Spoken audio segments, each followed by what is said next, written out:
Welcome back to a late night video. You read the title. I think it's about time. It's about time I apologize, man. As much as it pains my ego, my heart to say this, I just posted this video today talking about Ready to Die, and I literally had 10 people telling me how much better the long hair is. And I was sitting in the barber shop getting my new braids, and I couldn't help but laugh at the irony. So I apologize to most of the comments were ladies. So I apologize that I went and got those darn braids again. If it means anything to you guys, my mom definitely agrees with you guys. But I wanna get a little bit deeper into that. I don't just wanna be silly, because my mom always says,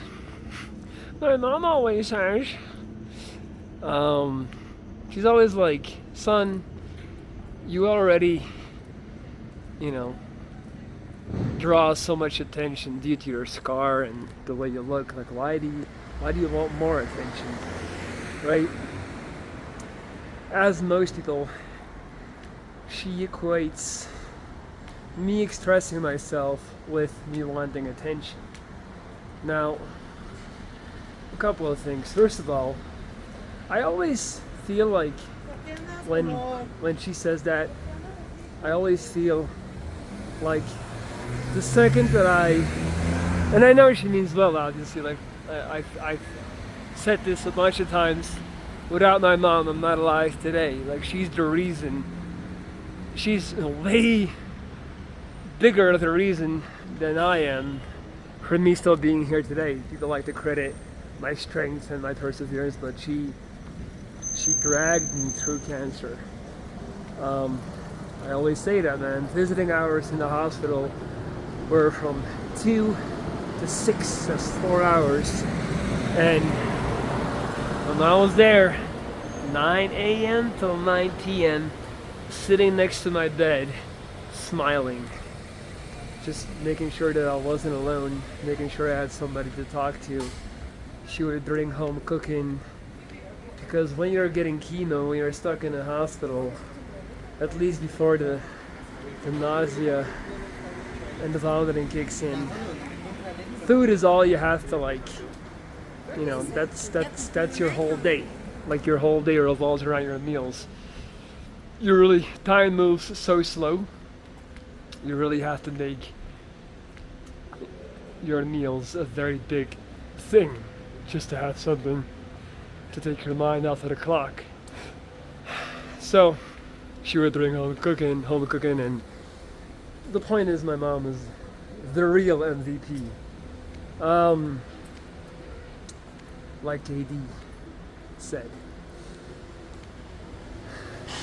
I feel like if I start taking into account that people already stare at me, and if I wouldn't get the braids, which I genuinely like, then cancer has won, Like, my motto has always been, I never want to stop doing things because of what happened to me. And I definitely overcorrect.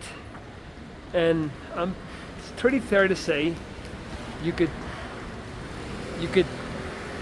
take that logic and take that analysis a little bit further, and me being so dead set on literally cold approaching women in the streets is something I like to do. It's something I've talked about respectfully, of course, not in a weird way, not in a predatorial way. I just like to challenge myself in terms of my ability to just walk up to a woman and be like, hey, how you doing? Like, nice to meet you, my name is Lorenz. Because I feel like that is also something that my scar should no longer allow me to do, right? because walking up to someone is all about first impressions, and it's already hard enough as it is for any man out there. Trust me, I know. And so I always feel like I'm playing life, the video game of life, at the hardest level by walking up with a deformed face. Like, but you know, it's to prove a point to myself. It's to prove a point to my cancer, and I need that more. I need that more than some of you might realize. Like the notion that I have not succumbed to my scars, that I have not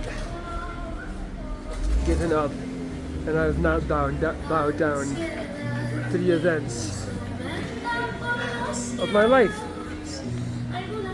Then there's always there's a fine line between not letting cancer win and making the fact that cancer didn't win your whole identity. So it is something that I'm working on, that I'm aware of. Something I've been meaning to talk about as well is the irony of my existence, and that sounds so talk about delusions of grandeur, but I grew up, and I get so many compliments from you guys because of my English, and something I've also talked about a lot already. The reason I speak such good English is because in Belgium, all of our TV shows are dubbed, right? It's late, not dubbed, subtitles, the opposite of dubbed. And so my mom used to watch the soap opera called The Bold and the Beautiful. And get ready, guys, because this is about to be some next level armchair psychology self-analysis. She used to watch this show called The Bold and the Beautiful, which was about a fashion designer family, a rich family, and it would basically be about the intrigues of the family. By the end of season 10, the grandfather had hooked up with the grandchild, and you know what I'm saying? Like, it's just soap opera. But as soap operas tend to be, all of the people in this show were drop dead gorgeous, all the men and all the women, right? And I was a young, not even I was a little kid. I was like 6, 7, 8, 9 years old, watching this show, and I truly believe that to this day, the way that I think, how I determine beauty, and what I find attractive, for the most part, has been determined by that show, because that sculpted my idea of love. It sculpted my idea of what relationships are, what they mean, how it's supposed to be, like basically a lot of passion, a lot of explosive emotions, a lot of drama, a lot of intrigue, and again, a lot of beauty. And so already I remember when I was a small kid, when I was a little boy, like 11, the first girl I ever asked out. So in Belgium we would say, translated literally, it would translate as, do you want it on with me? Like, it would be like, wil je het aan? Wil jij het aan met mij? Which means, yeah, do you want it on with me? Which doesn't make sense in English. So like, I remember the very first girl that I was into, that I was so-called in love with, was by far the prettiest girl in the entire school, right? And so it wasn't so much that I fell in love with her. Hold on, I just touched my screen. Yeah, I just wanted to make sure I'm still recording. Sorry, guys. It wasn't so much that I was in love with her as a person. Like, I mean, how can you be at like 11? I just figured out like she's the prize. She's the prom queen. She's like the girl that everybody likes. And because of that, I was gonna cross the street because I didn't want to walk through a crowd, and then I remembered the Benz, and the Benz has to always walk through the crowd, as one does. So I asked her to be my girl and got shut down hard right away on the merit of her being the most popular one. And then the next girl after that, so the first real girlfriend I ever had was actually her bigger sister, her older sister. So I hope you guys are following. Like, that's where the intrigue and the drama comes into play, right? It's like, that wasn't a coincidence. She was also good looking, by the way. But so like the fact that she was the older sister of the girl that had previously turned me down, again.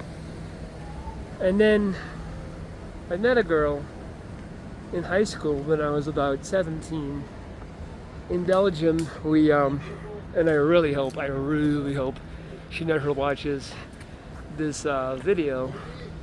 But I should be safe. Nobody in Belgium watches my videos. But so I met this girl when I was 17, and she was awesome. And that was the first time I fell in love with a personality. That's the first time I fell in love with a person. She was super ginger, like orange hair type ginger, you know, like, because I've been called ginger in the past, but I never took it to heart because I like, yeah, like there's blonde, there's like strawberry blonde, and then there's like orange. So she was like, and I've always kind of disliked anyone that looked like me. Like, I tend not to like tall, pale girls in general. It's not my thing. I've always gone for the shorter, exotic, brown skin type, you know. And so, but in my mind I was like, she'll never be a real option to date because I'm not attracted to her. But then we went on this, like I said in high school, Belgian schools, we have the so-called Italia-reis, which means Italy trip. So they take you save the whole year, and then your school takes you to go visit Italy with the whole 6th grade. Fucking awesome. So that's where I fell in love with her, and even as it was happening, I didn't understand it because I had my mind made up that she wasn't gonna be. Let me get away from the noise, man. Let me get away. I keep thinking about the comment about my videos being too noisy to be able to enjoy them. So that has stuck with me. I had a date one time. I remember that spot. And so, even though I was pretty much against it, like I had made up my mind that she wasn't going to be my girl, I actually fell in a real love with her, and you know, like, it was at some point it just became too strong to ignore, and I dated her for a couple of months, even though physically she was, you know, but it was the way it was supposed to be. You're not supposed to fall in love with the physical shell. You're supposed to fall in love with the person, right? And then fast forward to my next, I would say, very serious relationship. It's about to get real slippery in this video. I'm gonna have to tread lightly, but I don't want to mince words, and I don't know, man. I think I realize I'm not the best YouTuber when it comes to anything, but I drink truth. Like I'm gonna say things that wow, stuttering, may make me look very bad, but I think it's important, you know. I think it's really important to give you guys that. So this is when I started working at my job in Barcelona. This is 2011. I was graduating from my master's program for international business management, and I decided to get a full-time job because I wanted more money. And it's actually a funny story, little intermezzo. Yes guys, it's gonna be a long video. I'm taking my time. The reason I got that job is because I was seeing another girl called Priscilla at the time, Brazilian girl. I was a dick. I got super drunk one night. Back then, my thing used to be stealing drinks in the club. I thought it was cool to steal drinks. So I stole a bunch of drinks at this club. It was called the Elephant Bar in Barcelona. And at some point, they caught me and I got kicked out. Because I got cocky. I was a good drink stealer. But then I got drunk, and then at some point I just grabbed a fresh drink off of the waiter's tray, thinking that I was gonna get away with it. I don't know, doesn't make sense. And so then they did the whole, you know, when Jazzy Jeff flies out of Uncle Phil's crib in Fresh Prince of Bel-Air, he's like, ah. They did that to me. And then I somehow blamed my girl at the time, and then next thing I know, I woke up on her, like, on the floor of her mom's apartment where she was living, and she was vacuuming next to my head. Sounds like a movie, but it really happened. And then she broke up with me. Thank God, rightfully so. Good job. And I did the whole begging to take me back. I was like, what can I do to get you to take me back? And her first condition was like, maybe you should get a job. You know, like, I feel like you're not doing anything with your life. Though I was getting my master's degree successfully, and so I got a job just for her. And so at that job, I had a colleague. And again, I had a very predetermined idea of what beauty was. Mind you guys, I still am. I was a white boy who grew up in Belgium watching Bold and the Beautiful in the 90s. This show had, as far as I recall, no black people in it. So my idea of beauty back then was, you know, just typical big-boobed white woman. I will say preferably brunette. But so yeah, that was like, my thing was like, a hot woman is that to me. And so I had this colleague at my job who was Swedish, but her parents had immigrated from Uganda, Africa. So she was dark-skinned, black. And it was funny because she was my it was interesting because she was my colleague, but I never, she was objectively drop dead gorgeous. But in my mind, I wasn't gonna be, yeah, I mean, I don't know what other way to say it, but I wasn't gonna be with a black girl. It wasn't even like a racist thing. I was never racist. Quite the contrary. Someone's yelling. Not at me though. Otherwise I would have to go back and beat him up on camera. Like, I was already super into hip hop and all of that stuff. I had just never considered that idea of I guess, can I say dating outside of my race? That sounds so horrible, but I guess you guys get the picture. And Like, and I can't stress this enough, guys. Like, I didn't even look at her that way. Like, and it wasn't anything conscious. It wasn't like, oh, she's black, so no. It was just like, that's not what I liked, right? And then I began to realize that a lot of people in my, like a lot of people at the office were fawning over her. So like I learned in the next couple of weeks and months that she was like the hot girl at the office. Thank God for Barcelona, man, for opening my eyes and, you know, fucking widening my ignorant ass view on everything, really.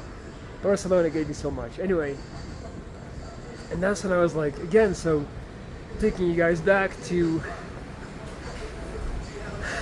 how I perceive, you know, like why I asked my first girl ever out and all that stuff. Like, it was always because of that. And so I guess that took place again. You know, like once again I was swayed by the opinion of others and what others considered beautiful. Like, I was still chasing. That's a good song. I like that. I love that beat. This is how we do. And so I remember it was like a gradual process, and one day it was like I was able to see like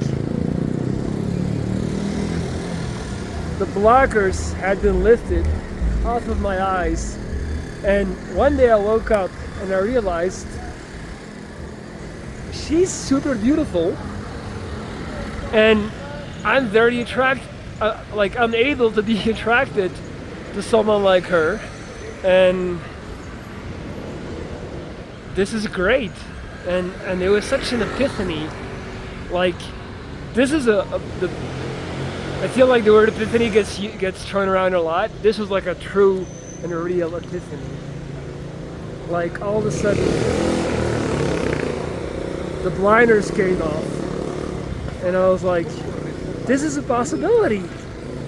And I'm about to make it even more slippery. I'm about to compare it to coming out of the closet. I truly feel like I think it's comparable to being gay, liking men, but due to societal programming, like you're just not willing, you're like, no, but that can't be. I'm not supposed to like guys, right? I'm not supposed to like men. But it's inside of you, it's brewing, it's you know, like, Argh. And then the day that you finally surrender, and you're like, yes, I like men, yes, I'm gay, you know, like, and in my case it was, yes, I like a woman that's not white. And so, like, I just want to say, when I was talking before about like not liking women that look like me, I meant specifically like ginger, like kind of girls, because that was a thing back then. Like, people used to call me ginger, like, all the time. So I had like an ick towards that. So I was back then. I was into like brunette, like I say, and like tanned white girls, but not like. I feel like I'm talking about the colors so much, it might come across weird, but fuck it. And so when I finally realized, like, hey, I think I can be into this, it was like the floodgates opened. And that was 2011, and that was the last time, like ever since then, I have never been with a white girl again. Like, ever since then, it was only black girls, Latinas, like whatever, like, because I fully, it was like coming home. It was like, yes, this is what I like. This is what I really find attractive. And so it opened up the gates to a lot of stuff. Like that's, before that I always thought that I liked skinny girls. I don't. Like, I really need girls to be curvy. Like, I love curves. Like, I like big girls. Like, all of this stuff, like I've made the infamous quote to many of my friends. I don't believe an ass can be too big. I truly don't believe in that. Like, if the ratio is right, there's no such thing. There's no such thing as too curvy. And so, it's just, super interesting how all of this came to me, that awakening. But also tied into the fact, like, again, I needed societal approval in the form of my coworkers fawning over her to take that leap, to be brave enough to admit it to myself. And so the reason why I started off this whole thing by talking about the irony of my existence is that so many of my choices and so much of my perception of value was based on the physical, was based on the outer shell. And then the universe just decided, alright, that's the way you feel, that's how you think about people, that's how you grade them, there you go. So, I don't know, man, you can call it a coincidence. For me, it's like a tragic comedy. It's like funny and sad at the same time. I definitely appreciate the irony of it. I love self-deprecating humor. I always have. I love dark humor. And there's many times that I will laugh at myself. Like, bro, this is really this is what we're doing. This is where we're at. And so it all ties in, man. There's a lot to unpack there. And I'm going to wrap it up because I feel like I've already been talking for a minute now. But just wanted to give you guys some extra insight because that's also why I love fashion. I love to express myself. I love to do what you might consider an extreme haircut. I love all of these. Like, I'm gonna take it to the extreme every time. That's also why I love bodybuilding. Bodybuilding is also a very extreme sport. Like, it's not for normal people. Like, most people that do it are fucked in the head, as am I. With me, at least I'm aware. But so that's why I like these hairstyles. That's why I like to see how much I can play with it. That's why, but then at the same time, realizing and knowing that about myself also helps me accept the fact that I get, stared at, laughed at, that girls make dirty faces. People get offended when I even, try to engage, because I'm like, I know better. And this is the lesson, man. This is the lesson that the universe continues to teach me. And I know I'm being a little bit repetitive, I have yet to date a girl, or a woman rather, that is not very beautiful. They just always coincidentally end up being very beautiful. So, in a way, I have not learned that lesson. Maybe I don't want to learn that lesson. And if I don't, then I have to accept my potential fate of ending up alone. And I realize this video might once again disappoint a lot of my viewers. I know I have a lot of females. I know I have a lot of women. I was gonna say female viewers, because that's how it shows up in the analytics. You'll have to trust me on that. And so I might disappoint you by saying this, but I think the most important for me is that you guys know exactly who you're watching, who you're praising, who you're, spending your time with. Because that's who I am. That's what's going on, and I felt that it was time to give you guys a little bit of a background story on my upbringing and why I am the way I am. While I continue to try and figure this thing out, man. That's really the end game here. So, I hope you guys enjoyed Roma Norte en la Ciudad de Mexico by night. As you can tell, I'm not dangerous at all, I'm not spooky at all good vibes. I just want to say thank you. If you're still here and you're still paying attention to my story, you know, for spending time with me and on me. And that being said, I'll be signing off and going to bed, hitting the sack because I'm utterly exhausted. Thank you guys for riding with me. Love you all. Peace.